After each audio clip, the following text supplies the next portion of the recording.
Okhulumela inhlangano yamatekisi esifundazweni iSantaco, uSifiso Shangase, uthi basashaqekile ngalesi sigameko.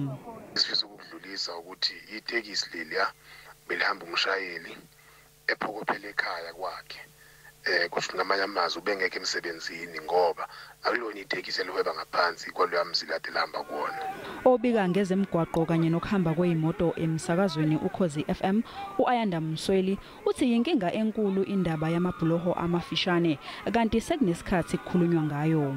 Lesihlo masehla nje sehla ngaphezulu kokuba kade silokhu sicezelela ukuthi ke engathi ngaba umasipala mawukuthi umasipala oqonde nama-bridge oyilocal noma umasipala i-district noma i-Department of Transport okufanele ukuthi lama-bridge iyobheka ukuthi yini engakwenza.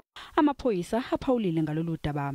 Amaphoyisa sokele izolo kuze kube namhlanje abekade elapha newinene emfuleni lapha ebheka sebatholile ababili owesilisa nowesifazane khona oyedwa kungakatholakali balengisa la eminyakeni omunye la kuma early 30s omunye uneminyaka ekuthola ku-38 kodwa kuvula icala le-inquest lapha newinene amaphoyisa asaqhubeka nokuthi nokuthungatha lesesinye isidumbu somunye njengamanje.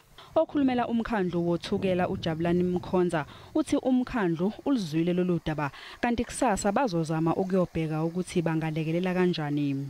Ngokujwayelekile uma kunesigameko esifana nalesi umkhandlu uholo umeya wayo umkhandlu lo uvame ukuhlangana kanye nama-stakeholders uvakashele imindeni lesuke ithintekile ukuze uhlanganise amakhanda ubhonge emswaneni ubonakale ukuthi umndeni ungasizala kanjani. Abalwazi kahle lolu daba bathi umshayeli wetekisi ufike ngasebhulohweni umfula ugcwele udla indwani bemile abanye ke belinde ukuthi athi ukubohla amanzi wangena umshayeli bemkhuza abagibeli wathi yena uzokwedlula.